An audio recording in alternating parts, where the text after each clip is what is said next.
Welcome to California Wine Institute's Behind the Wines with our host, Elaine Chukan Brown. Thank you all for taking the time out to be with us today.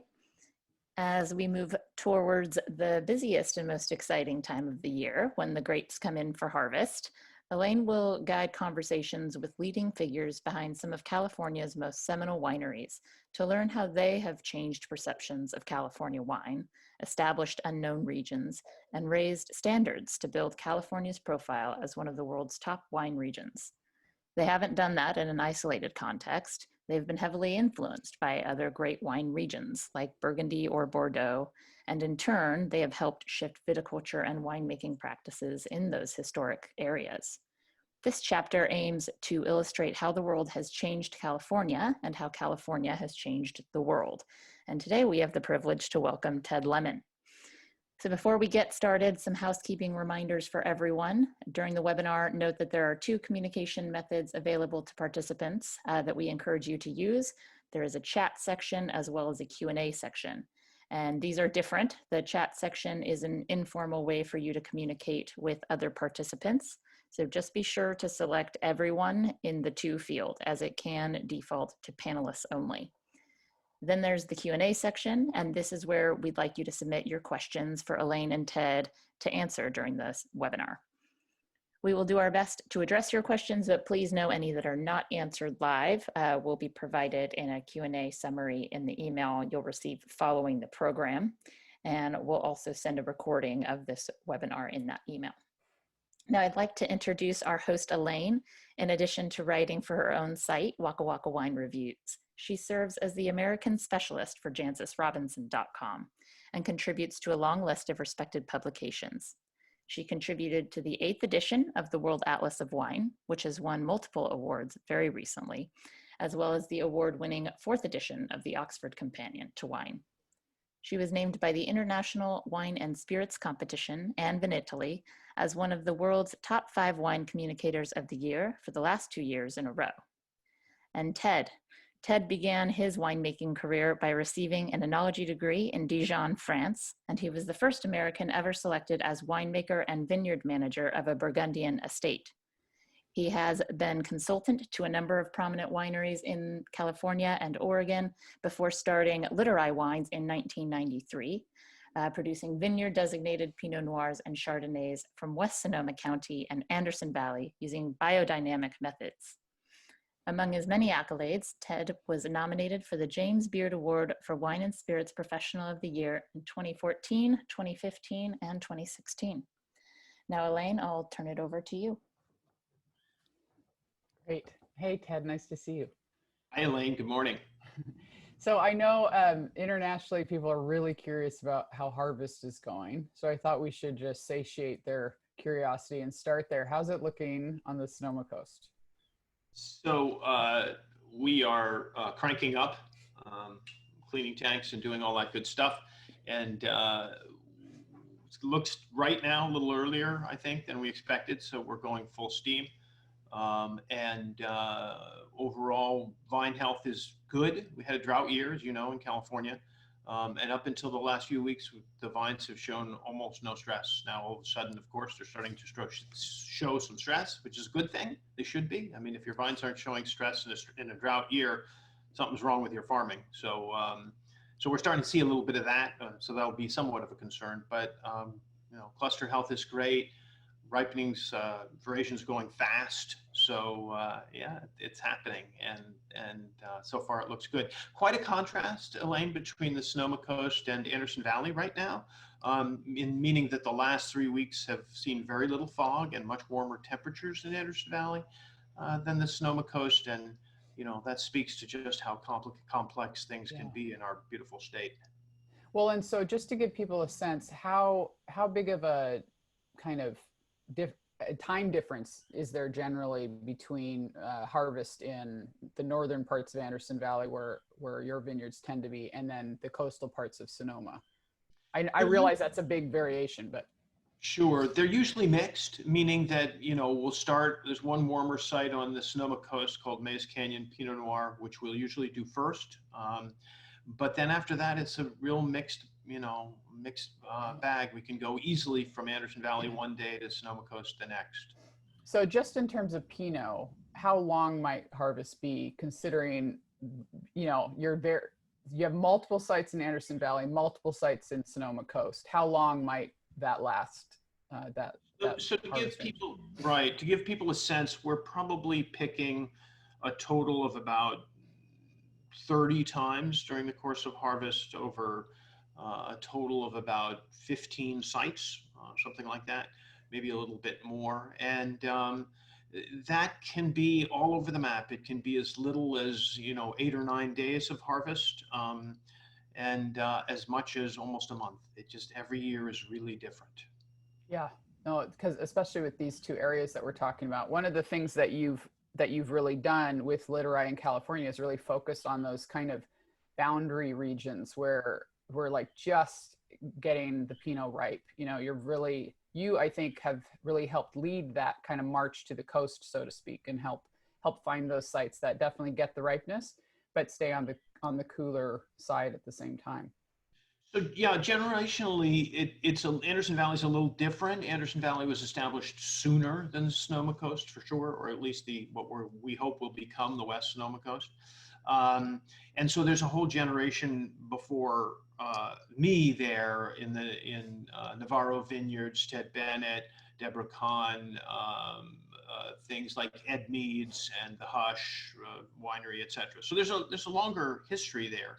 But certainly for the coast, or the true coast of Sonoma, there was sort of the first generation, which included us, Flowers, Marcassin, the Martinellis have vineyards out there, and of course other folks.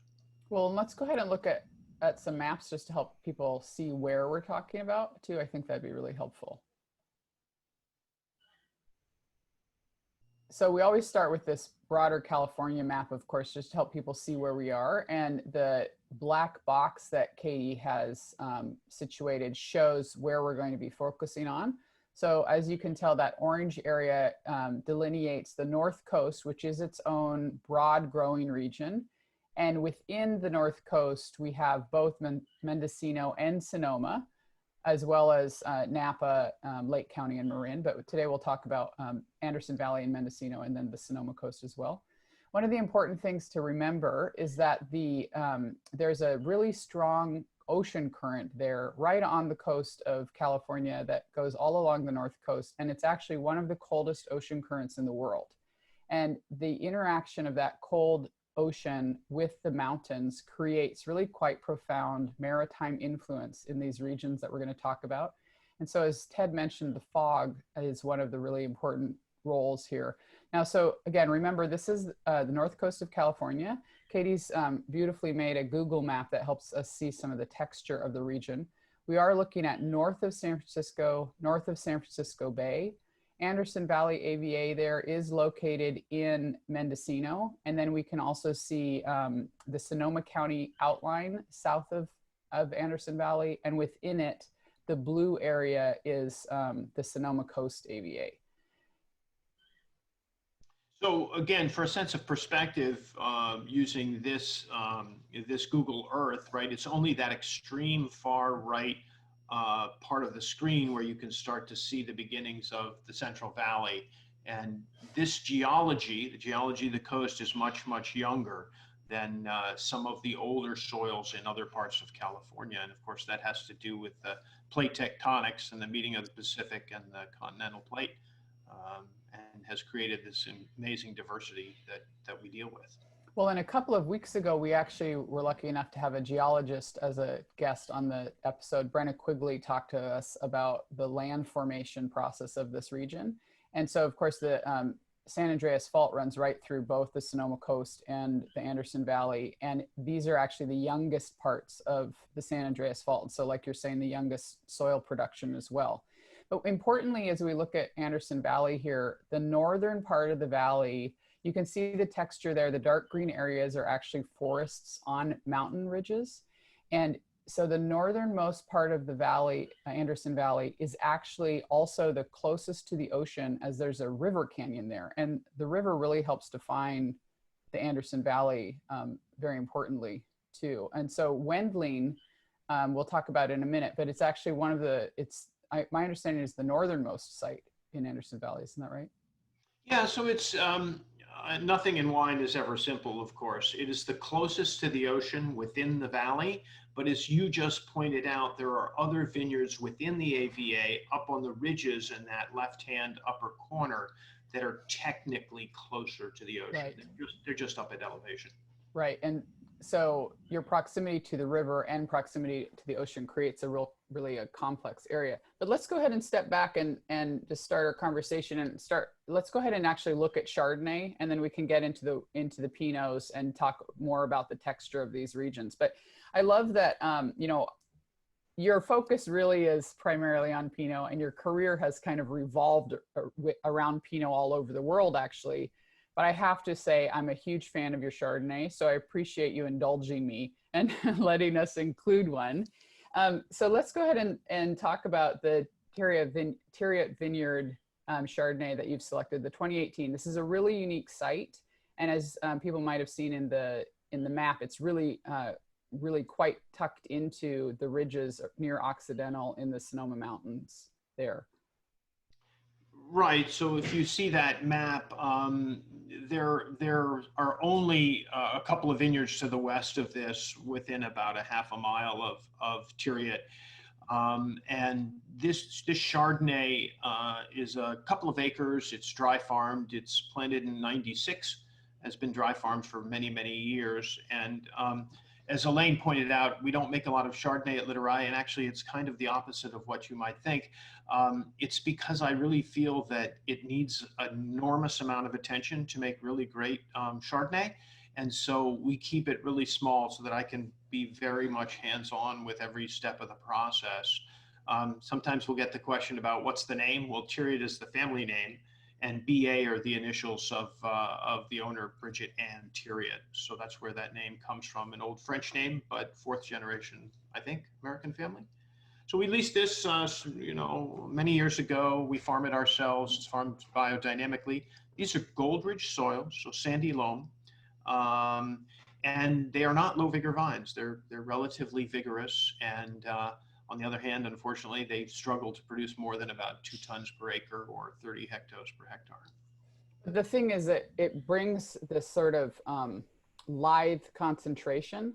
You know, this wine, there's such it's a really interesting combination of characteristics for me, because there's this sense of flavor density, but the wine, you know, the texture is silky and beautiful, and there's this real sense of kind of openness that fills the mouth, but the core there is really quite intense. And those lower yields and that more extreme mountain conditions would seem to encourage the wine to go in that direction, it seems like. It's interesting to me that, you know, thinking about the comment on yield, you know, usually you would expect Chardonnay in most regions, if it's near a Pinot Noir vineyard under similar circumstances, to produce a lot more fruit, you know, just to be a more productive vine. We don't see that here. So it's relatively small berries, you know, small clusters. And yeah, I guess I'm always looking for that area, Elaine, where, you know, Chardonnay can be an easy target. Oh, it's an oaky Chardonnay. Oh, it's an alcoholic Chardonnay. Oh, it's a malolactic Chardonnay. I'm always hoping we can find that beautiful spot where you can't put your finger on what it is. Well, and that's, go ahead. No, that's the thing with this wine, is there's so many different elements here. I mean, there's really, I mean, first and foremost, I just really enjoy it. I want to drink it. But then if I start like pushing my way into the wine and thinking about what's there, there's this like wonderful, fresh, bright citrus element, but it's not too aggressive. There's this lovely rounding stone fruit element, but again, it's not too sweet. You know, there's this lovely savory and, you know, forgive me, mineral note that keeps like my mouth responding. The length, you know, there's like all these things really working together, and the length is incredible on this wine too, you know. But it really speaks to how, when we take Chardonnay seriously and kind of allow the best sites for Chardonnay to be planted, a lot of times when we talk about Pinot and Chardonnay together in a New World context, historically it's kind of been the second planting. so the best sites have gone to Pinot, and Chardonnay has been given kind of second attention. Oh, we'll just put a little bit over here. But my understanding of this site is they very intentionally chose to plant it to Chardonnay. And I feel like the complexity and elegance of this wine really shows that interest, that respect for it. There's a commonality between the Sonoma Coast and Oregon, which is in both places, white wine was number 2, right? Everybody was all after Pinot Noir. And so both Chardonnay and in the case of Oregon, Pinot Gris were kind of relegated to, at least in Pinot Gris, you could say that the cash supply for the winery, and Chardonnay on the Sonoma Coast was kind of a second thought. But the wonderful thing about Chardonnay is that really great Chardonnay can have that sense of balance, that it becomes absolutely weightless. You can't tell if it's high acidity or if it's rich. Everything is in perfect proportion, and that's hard. There's far fewer really world-class Chardonnay sites, I believe, than there are Pinot.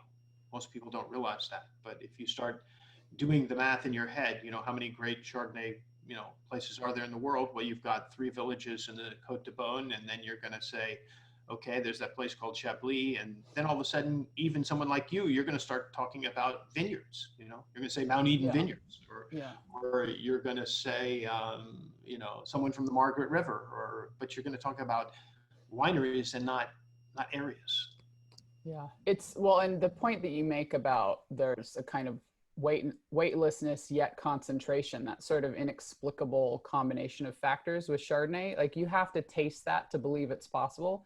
I think with Chardonnay too, because it's pressed off skins, because it's a white wine, people often assume it's simpler or that it's easier to make, when in many ways it seems the reverse to me. And so again, this kind of, there is very little, relatively speaking, Chardonnay in these truly coastal sites of Sonoma, which I think is a shame, just in that this Thieriot vineyard is such an example of how incredible it can be, that it can really be world-class. And I feel like we've not discovered the best Chardonnay sites of California yet, or not all of them anyway.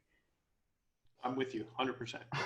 So let's go ahead. Same in Oregon. No, I agree. And in Oregon, though, there's an emerging push for Chardonnay. They're starting to put a lot more in all of a sudden, and Eola Amity Hills is especially taking off for it. And so we'll see how, we'll see how that keeps going. But you mentioned, though, too, this site is farmed biodynamically, and I know that's a commitment that you have for Littorai in general, and you've actually influenced the farming of a lot of these coastal sites. Hirsch is an example. You encouraged him to first farm your block organically, and then he liked that so much he flipped the whole vineyard to biodynamics. So, something you and I have spoken about is how, post World War II, the United States really moves to thinking about everything in terms of chemistry, and farming becomes chemical farming. And it's this intellectual revolution. We suddenly realize we can have more direct control because we can control the chemical makeup of a place. But you've really talked about how you actually think when it comes to farming, when it comes to wine, and especially the future of quality in wine, we have to think in terms of biology. And that's part of how biodynamics has come in for you. Can you speak to that a little bit? Sure. Well, it goes back to all of our European educations and history of viticulture, at least starting in the Middle Ages, and for that, obviously, the Fertile Crescent. But really, the European experience and tradition of post-World War II, virtually all research done on soil, for instance, was all related to chemistry. Soil pH, things like that, mineral contents, et cetera, because studying biology is so tricky, right? It's a very, very difficult thing to study.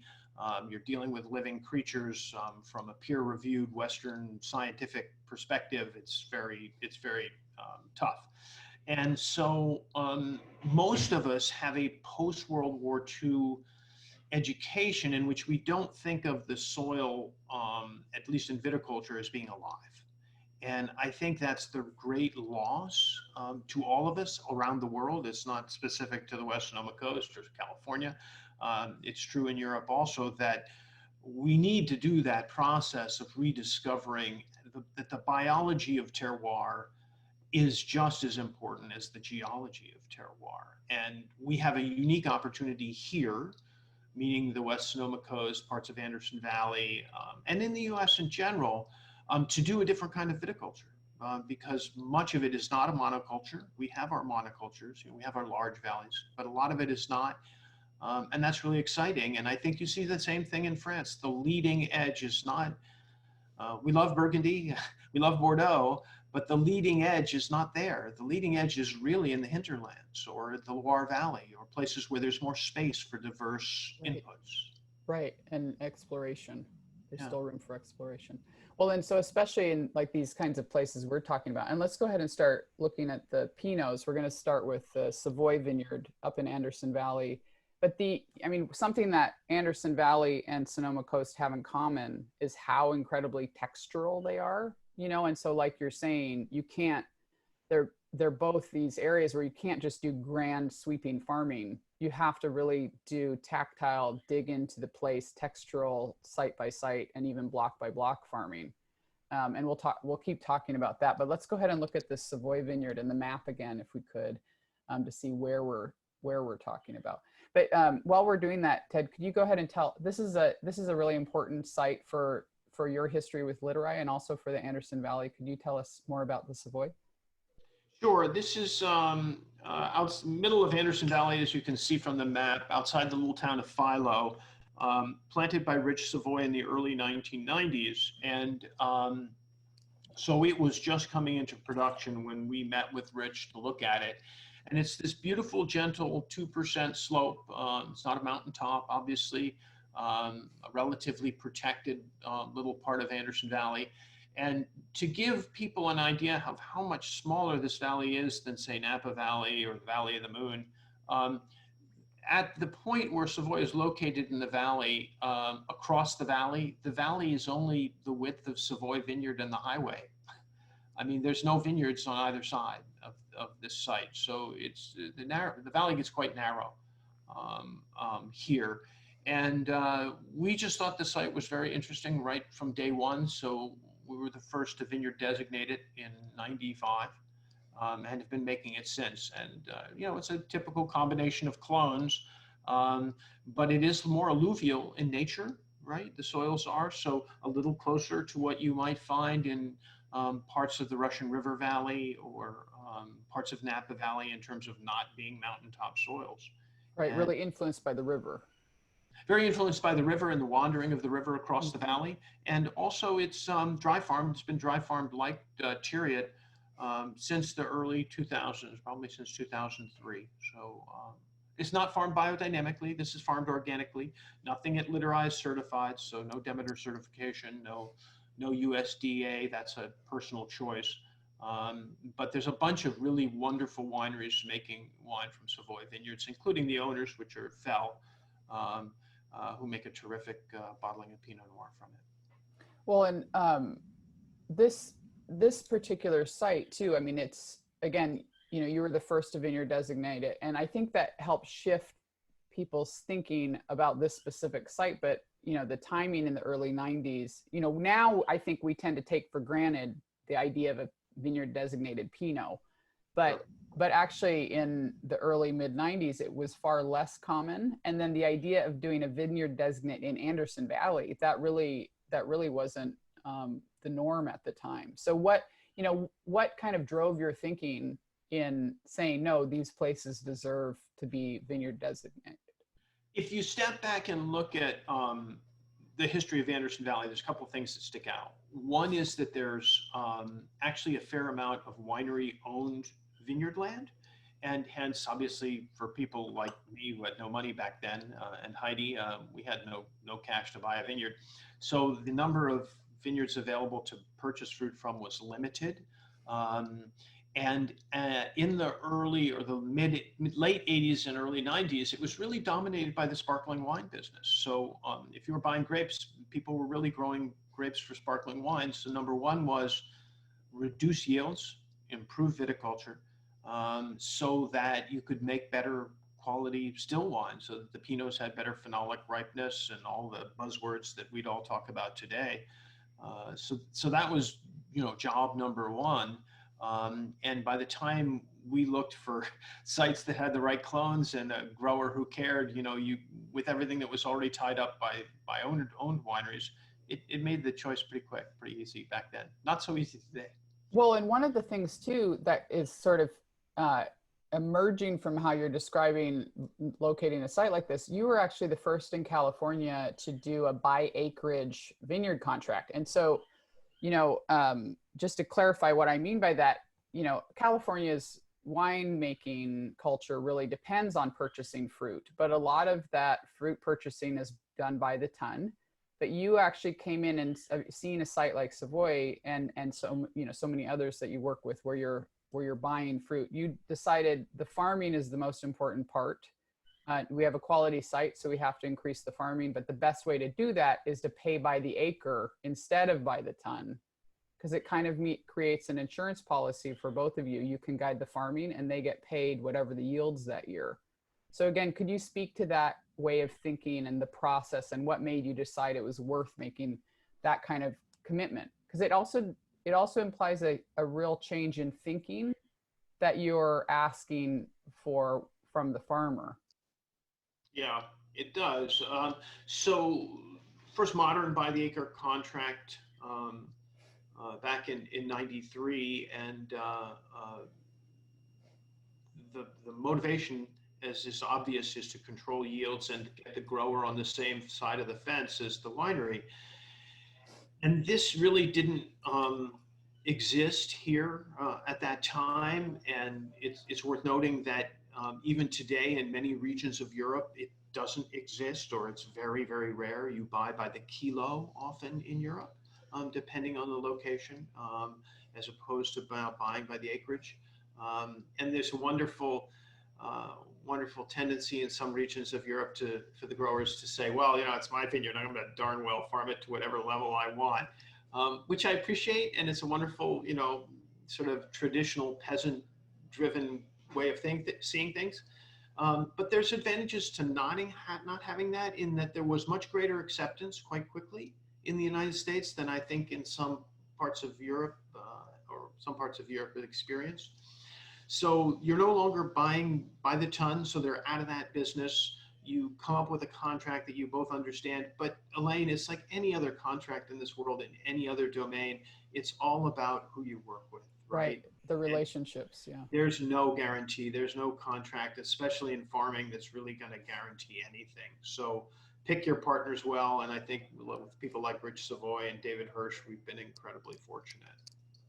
Well, and so the thing about the Savoy, and I want us to start talking about the Wendling too, but the Savoy, I feel like it's another example of what I was describing with the Chardonnay, where there's this incredibly pretty and ethereal aspect that I consistently see from your Savoy. And I'm a little reticent to use those words because in an American context, we often think by saying pretty and ethereal, we're dismissing the wine a little bit, but the Savoy, it's such a beautiful wine. And there's this really sort of almost gauzy aspect to it, this really light, ethereal quality. And yet, again, it's got that intense core of concentration and flavor density, and so many different flavor elements as well, different kinds of fruits, different sorts of savory mineral aspects, and incredible length as well, really incredibly fine Pinot. But one of the questions that's come up that I think speaks to the Savoy in a way, someone's Melody's asking, well, is it possible for can concentration coincide in the glass with transparency? And I feel like Savoy is such a beautiful example of exactly those two things in one wine. When I taste the wine, I don't think, oh, there's so much concentration. But when I push into the wine, there's this really intense core of presence. Yet the wine, it's like, I feel like I'm getting a very honest wine. It's a clean and honest wine. It seems transparent to place and sight to me. It feels very real. And there's this real flavor density at the same time. And I have to say, that's one of the things I admire about your wines. They do feel like clean, elegant, and honest all at the same time. you tend to pick sites that to me show that combination of flavor density, intense presence, and yet this open, light transparency to place at the same time. So, you know, can you speak to how do you see that relationship showing up? Sure. You know, this is sort of, well, this is me editorializing, obviously. I'm sure everybody will forgive me for that one. You know, this is the shame of modern winemaking, that around the world, we all became so impressed by power, that we forgot, you know, what you just described it, right? I can't do any better in my own words, but it's that concentration is not related to, you know, how much tannin or how much alcohol or how much new wood or any of those things.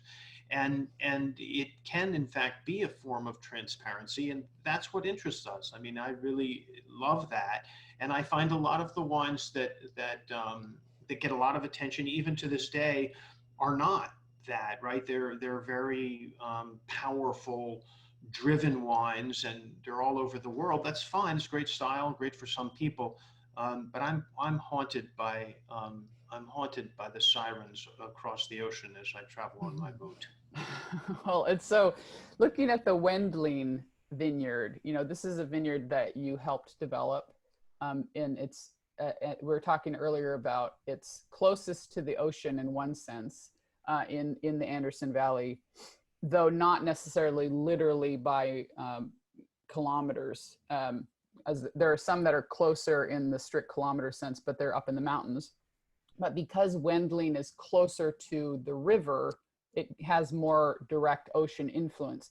And when I taste it in contrast to the Savoy, you know, immediately I feel like the Wendling also has that combination of dense core and yet open, light spacing at the same time, but it's also deeper toned and more savory. And I'll say too, the tannin is a little, the wine is tighter in a way, like there's this more, just a little bit more tenacity. It's not that the wine is hard by any means, but there's just something about this wine. It's, you know, it's buckled down, it's serious, it's like ready to launch, you know, it's like crouched down because it wants to jump, sort of tension, that I find really interesting. But you actually helped develop the site, and again, really pushing into the edges of this region as well. So this is part of, you're bringing up something that's really interesting, right? Is that in coastal California, does it mean, is there a relationship between being closer and closer to the coast and having more and more elegant and light and ethereal wines? I don't think that's true. I think that the relationship is far more complex, and that sometimes, you just described it, the bright fruit tones increase in the wines. And obviously I don't think so for Wendling, but some of them lack concentration. So sometimes you get these wines that are or sites that are very close to the ocean that have lots of aromatic development, but not a lot of palate. And so this is a really interesting relationship that I don't think any of us have begun to understand. Yeah. Because we're such a young vineyard. But I agree with you that Wendling has more density across the palate. Maybe that's young vines, right? These are much, much younger vines planted in 2010. So who knows? I mean, that's an adventure we'll live over the next, you know, many, many years. But I do think what it shares with Savoy is there's this lovely balance of acidity and tannin, and both sites have, you know, technically very good pHs, very good acidities. Well, one of the things too, like, again, we're talking about your work with vineyards that sort of push the boundaries a little bit, you know, but the thing about your wines that seems important for me to point out is your wines are always ripe enough, right? You have incredible acidity in these first three wines and in all your wines, incredible acidity, you know, and yet the wine is certainly ripe, and it does have that combination of a like dense core flavor, yet really light, fresh brightness at the same time. But there's also sites that, you know, in these more extreme areas, they just don't ripen as much. Or on the other hand, there are producers that just want to pick earlier. So they're so focused on acid, they pick extremely early. And Sure. a lot of times wines, either from a less balanced site or an earlier, a really genuinely early picking producer, there's a way in which you get a lot of acid, but you don't get the concentration of flavor. So the wine is too light all around in a way. There's not enough flesh to carry the acid for me. And so I feel like this kind of speaks to or points at that, how, you know, there's a tenuous relationship there of pushing into these sites, that these regions that we're getting to know, and then what characteristics make for the right site. And so some of the questions that are coming in kind of get to this point. How are you, you know, at this point, again, we can't answer these questions in a definitive way, but something about Wendling, when you saw it, you thought yes, he's right, we should develop this site. What is it that makes the right site, or at least the site worth exploring on the front end when you're developing the farming, and then the site that really does deliver by the time we get to the glass for both Pinot and Chardonnay? What do you look for there? So I think that there's you know, we have so much to thank Europe for, obviously, and we're very much the inheritors of Europe, just as Europe is the inheritors of the tradition of viticulture in the Fertile Crescent and Turkey, etc., which we tend to forget, right? Because we're modern European descendants, a lot of us, we tend to think in terms of, oh, well, Europe created everything, but there'd be no Europe without ancient viticulture also. So we always tend to think in those terms, and the main one that's appropriate here, I think, is farming, right? That it's all about farming. And you can have the greatest site in the world, but if it's not farmed properly, you're not going to make good wine. But great sites are great sites, Elaine, and that's one of the lessons of Europe. You can wander Europe and see it, and there are plenty of sites that you walk out to. If you've seen enough great vineyards and you just say it smells right, you know, this one smells right, and you don't need to have any soil analysis or weather data to get that. And then the other thing I wanted to mention about the ripeness thing, I agree with you completely about the comment that the pendulum can swing too far the other direction, meaning, you know, there's too ripe and not ripe enough. And in the not ripe enough category, my favorite quote on this, and some of the European listeners to this may know about this book. There was a book written, it wasn't a book, but it was the notes from a Cistercian monk who was actually Italian, named Dom Denise, who wrote a book, the first early history of winemaking in Burgundy. And it's a wonderful book to read, tiny. And he was the first one to write down a lot of what was going on in Burgundy. And it's a very treasured book among the knowledgeable folk in Burgundy. And he has this wonderful sentence, which is very difficult to render in English. But basically, he says, the grapes must be ripe, but only just ripe. And I think that's a wonderful way of putting it anywhere around the world. It doesn't matter. And of course, your region is going to have different parameters, whether you're Sonoma County or Santa Barbara or anywhere else. That's good, but it's a wonderful way to think of it. Yeah. So, you know, one of the unique opportunities we have in this conversation is your experience with Pinot literally around the world. You know, so you know, I'm lucky enough to speak with wine audiences around the world myself, and very often about Pinot, and people, you know, consistently ask me, well, how does this region compare to that region? And you've actually, you know, you were the first American winemaker at a major domain in Burgundy in the 1980s, and then in the 1990s, early 1990s, you actually helped develop vineyards and a winery in Oregon in Willamette Valley. And then, you know, of course, you've worked with vineyards all over the North Coast in California, and you helped start Burn Cottage in Central Otago in New Zealand. And today, Burn Cottage really is considered one of the great wineries of New Zealand. And Central Otago, of course, it's the southernmost wine region in the world. It's an absolutely extreme viticulture, known for Pinot Noir. One of the conversations you and I have had before, and actually there in New Zealand, was about how one of the key contrast elements for Oregon, Willamette Valley, Sonoma or Mendocino, and then Central Otago is literally, the latitude matters because it changes the arc of the day, the movement of the light and how that actually informs the ripening of the vine. So could you speak to that relationship, but also the contrasts you see, between these different regions, not just in terms of latitude, but also just, growing conditions, wine character, you have incredible experience. So how do you see those contrasts? Yeah, I mean, it's a huge subject, obviously, but what comes to mind is how unique each place is in their characters. As you alluded, Central Otago is like no other wine region in New Zealand because it's so far south.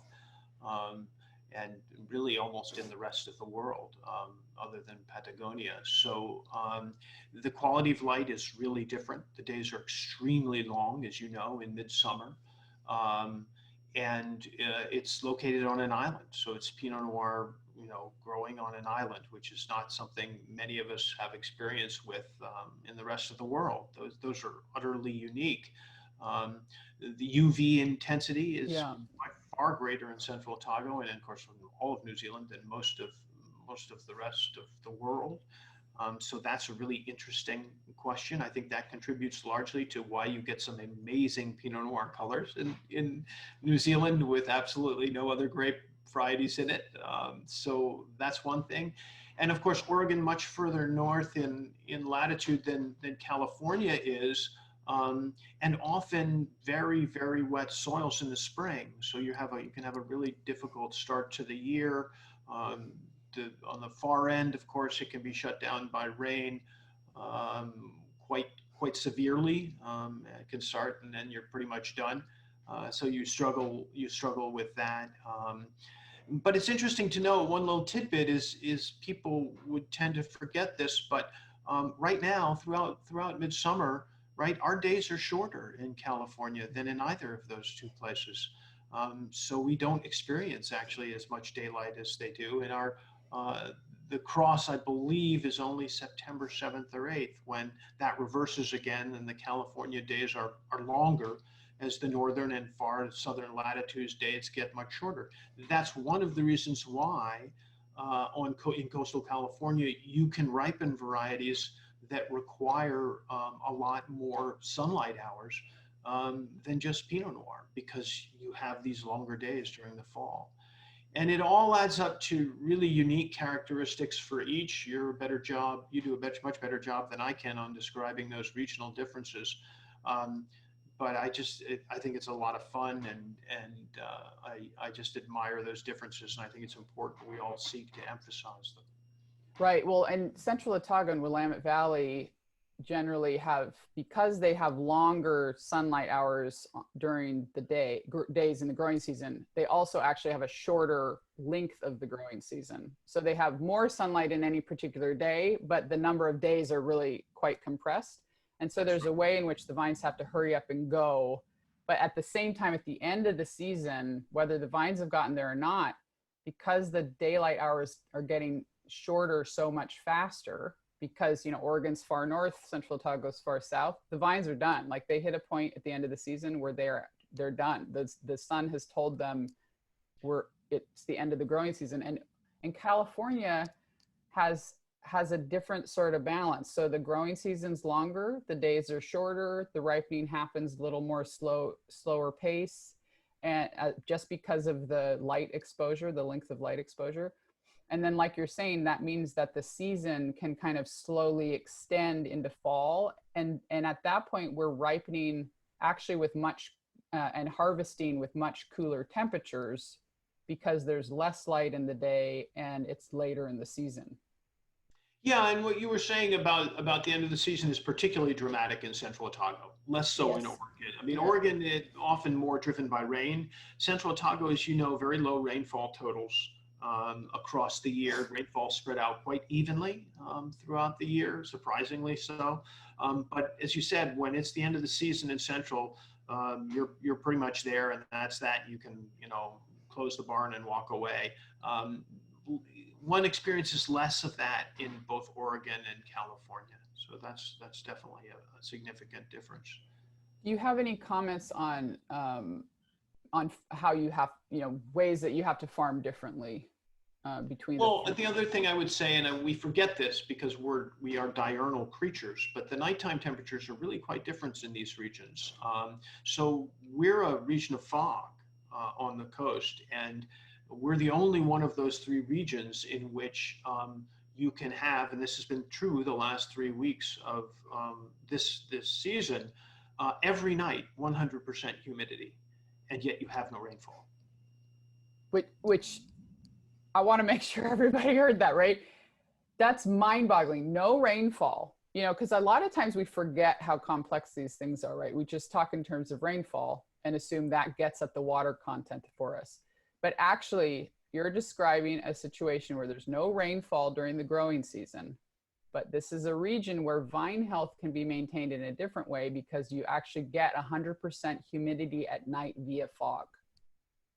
Yes, and you do not see that in Oregon, and you do not see that. It's certainly not in Central, and for sure not in Burgundy. So each region has its little quirks. Yeah, and the truth is that's one of the, it's unique in the world to have kind of so much moisture content via fog during the growing season, and that we see that in coastal California. But let's go ahead and look at our Sonoma coast wines. We're starting with the pivot, and part of what's interesting to me about this conversation too is, again, you've worked with vineyards literally all over the world, and Pinot in multiple parts of the world and multiple parts of California, but you chose to anchor down and invest in land once you did get the ability to do that there in the Sonoma coast. And we're going to look at two of the vineyards that you do own and established, the Pivot and the Haven, starting with the Pivot. But what was it about the Sonoma coast that made you decide this is the place to situate myself? So we had looked quite seriously all up and down the west coast of the United States, literally from the Canadian to the Mexican border, and I have a really deep appreciation for the quality of Pinot Noir being made all over the west coast. I mean, if you want to talk about wines that can age, you can literally go from Au Bon Climat as one name in the south to Mount Edens, in the Santa Cruz Mountains, Chalone historically in the Gavilan Mountains. You can talk about Sonoma Coast or Anderson Valley, and of course Oregon also, with some of the pioneers like Irie who made wines that were definitely meant to age. So it was a really hard choice for us, Elaine. I'm not a Southern California kind of guy, so I think that was a cultural thing for me, which is not a criticism of Southern California, but I'm a New Yorker by origin. So I was a little more drawn to the Allen Ginsberg end of the world, I guess you could say. At first, I never wanted to be a pioneer, but as we looked, we had a pretty good idea of the potential of Oregon. I think the Carlton Yamhill was not very developed, obviously, at that time. There are other areas that were not developed, but we had a pretty good sense. We really knew nothing about the Sonoma coast, and the geological complexity of our region, as you know, is really quite extraordinary. And so I thought, well, this would really be a wonderful laboratory for terroir wine growing, and wine should reflect that. And our geologic origins are vastly disparate because of the intersection of the plates. And so we got the opportunity to invest, and the Pivot, of course, is our home site where the winery is located. It's 3 acres of vineyard here. Why the name The Pivot? Because it was the pivotal reason to buy this 30-acre property, because we love this little tiny knoll for making wine. And so these vines are not old. These vines were planted in 2004. So they're young. We're starting to dry farm them. We've dry farmed them the last few years. I think we'll probably irrigate this year, Elaine. So it's not a religion for me. Yeah. But they'll end up being purely dry farmed in the future. Well, and a lot of people outside the state don't realize people are dry farming here, or that it's even possible. But the sites that you work with are some of them are, once they reach age, they are persistently dry farmed. But as you're pointing out, with younger vines through drought periods, it can be important to support the health of the vine. And so go ahead and do kind of minimal irrigation to get them through. But as the vines get older, then they became able to regulate that themselves. But my understanding too, one of the contrasts between the pivot and the pivot is primarily gold ridge soil. So that, again, that really fine grained, silty, sandy soil that is so common in Sonoma County, and especially with Pinot vineyards, versus the Haven, closer to Occidental, is really one of, the soil structure there is incredibly mixed and really gets at how profoundly varied the parent material and soils of that area of Sonoma Coast through the San Andreas Fault region really is. Can you tell us a little more about that?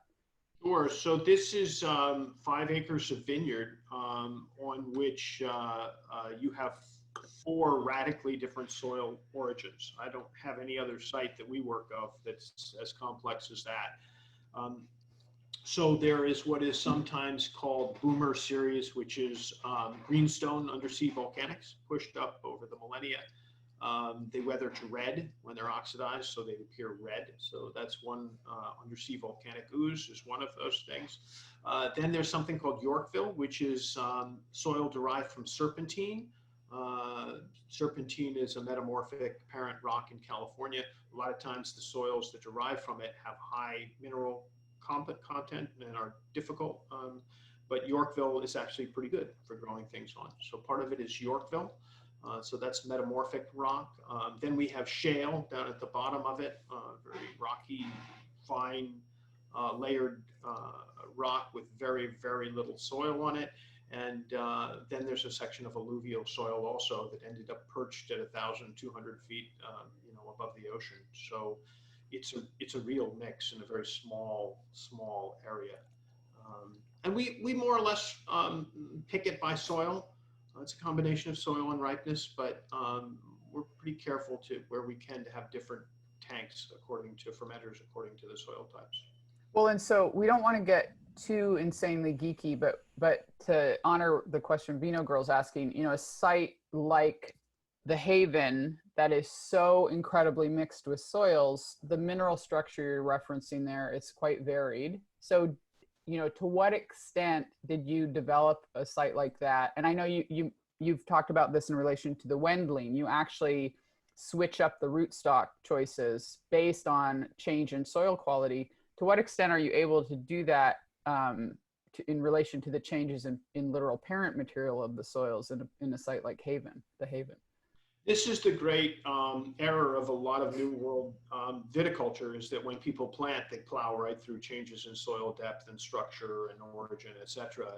And it's tempting because it's much more economical, isn't it, to just plant rows and not make breaks, et cetera, et cetera. But I think it's essential, and wherever possible, there is a literal vineyard break. And where not, we just flag the rows, and they're always picked, this way goes into this tank, and this way goes into the other. Well, I have to say, like the Pivot and the Haven, to me, they're the sort of wines that they're hard for me to describe. Tasting notes for people that haven't had to write them, they're hard. Tasting notes are hard. But the thing about the Pivot and the Haven, there's so much going on that it's like I lose my words for them.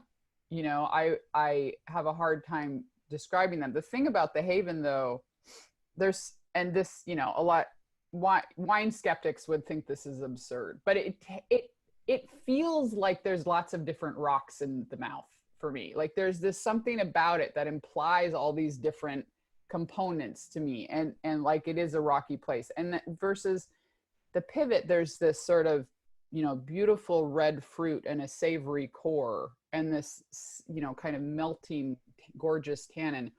If I had to come up with a way to compare them, especially to the Anderson Valley wines, I'd say the way they sit in the mouth is so different than the Anderson Valley wines, that there's a way in which they hover at a different position in the mouth. They sort of sit in the center of the mouth and they fill the mouth, not with weight and not with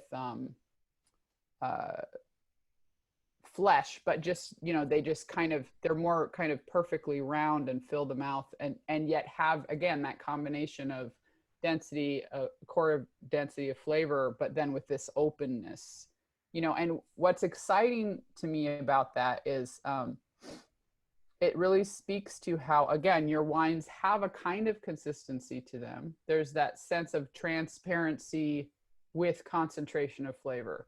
There's an intensity of presence that's not invested in pushing the power, but simply allowing the power of presence that's there. And again, that combination of a core of concentrated flavor, but then so much freshness, so much acidity, you know, all in really nice harmony and with a real complex of characteristics. But then when I look at each individual wine, the specific flavors are profoundly different from each other. You know, for vineyard designate Pinots, there's a sort of commonality of respect that I would say is behind your wines, but the individual sites are so very different in the glass at the same time. This is, again, the privilege of having worked in Burgundy, the fact that that's terroir is what it's all about. And it can sound like, you know, propaganda, etc., but it really is, the key is making sure that you're allowing those differences to speak naturally on their own, and you're not trying to manipulate your way into creating difference. And you can't do that where differences don't exist. But you know, you and I were talking earlier about Central Otago. If you look at Burn Cottage versus North Burn, which is a vineyard just across the way on the other side of Lake Dunstan, you know, it doesn't take a genius winemaker to make wines from those two. Absolutely. They do it on their own. So it's more, as you suggested, it's more. The fun stuff in wine is all the hard stuff, you know. Winemakers, it's real easy to sit back and talk about what you do in the cellar. It's a whole other thing to really get involved in vineyards at a much more intimate level, and that is something that I think our European friends remain far more masters of than most of us in the New World. Right. So looking at some of the questions coming in, one of the things about Pinot of the sort that's interesting is these are single vineyard Pinots, but as you mentioned, with a site like the Haven, there's actually profound variation just within, and it's a relatively small planting, but even within that site, there's a really incredible variation. So how do you approach creating the single vineyard blend? So it is a blend of picks and ferments from a single vineyard. So it's not a blend of sites, and certainly not a blend of varieties, but it is a blend in the sense that you do need to choose how to create your single vineyard wine. So could you speak to that relationship, and how do you pick what goes in, and maybe some goes into a regional blend instead, or, you know, how are you striking that kind of balance? Yeah, I think you're giving me more credit as a winemaker than I deserve, Elaine. We don't is the answer. I mean, there's really nothing to it. It either is worthy of being included, or it should be declassified into the Sonoma Coast blend. It's really that simple. And why across such disparate soil origins you should have a commonality is a really great question. And maybe that speaks to the question of how important elevation and proximity to the ocean and all these other things are, and maybe on some level they outweigh the difference in soil type. I can't really speak to that. What I can say is that those differences that we see every year, they're usually the blend of them there's an inherent logic to that site that outweighs the differences, or is you know, the complexity the soil adds to. It's a site, when I first saw it many years ago, Elaine, it was probably in the mid 90s. I was driving, I used to do a lot of just driving around West Sonoma because I didn't know it very well, and so I'd spend hours just driving, and I'll never forget driving out this road, Willow Creek Road, and came up over a little crested little hill, and looked out. It's a lot of forest out there, as you know, a lot of very dense redwood forest, and there was an opening, and right ahead of me, I could see this beautiful, gentle south-facing slope with a little knoll right beyond it all together. And I looked at that thing and said, "Wow, that's a no-brainer for a vineyard." Thought nothing more about it, and then 5 years later had the chance to buy it. That's great. And that's the Haven? That's the Haven. Yeah. One of the things that surprised me is, I certainly am not doing what you're doing, but I've been lucky enough to walk in so many vineyards with the producers around the world. And there really is this weird thing that happens where you just know, you walk into a place and you just can feel it. And there's no way to explain that. And it was surprising to me personally to have that experience because I don't make wine. I've been lucky enough to do a few harvests in a few different parts of the world, but there is just something about it, you just know. And the Haven really is it's a genuinely unique, profound place, and it's quite interesting to walk because it is so varied in such a small space, as you said. This is why wine is such a beautiful thing for those of us who enjoy it, because it really does speak to the beauty of the earth and what a unique place it is. And it allows people like you and me to have the sense that you just described and to be reminded, every day that if we don't take care of Mother Earth, boy, we're forgetting our way. Yeah.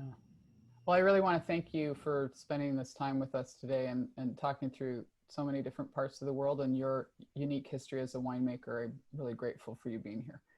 Elaine, thanks a million for inviting me to join. It's always great to see you. I wish we saw each other more often. Well, hopefully soon.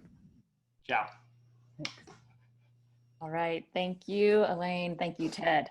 As a reminder to our attendees, a recording of today's webinar will be published to California Wine Institute's YouTube channel in the next couple of days, and all participants will receive an email with the link. And we hope that you will join us next week as we continue this chapter of the Behind the Wines series with Corey Empting of Harlan Estate in the Napa Valley. So the session will take place next Tuesday, August 18th at 10 a.m. Pacific. Thank you.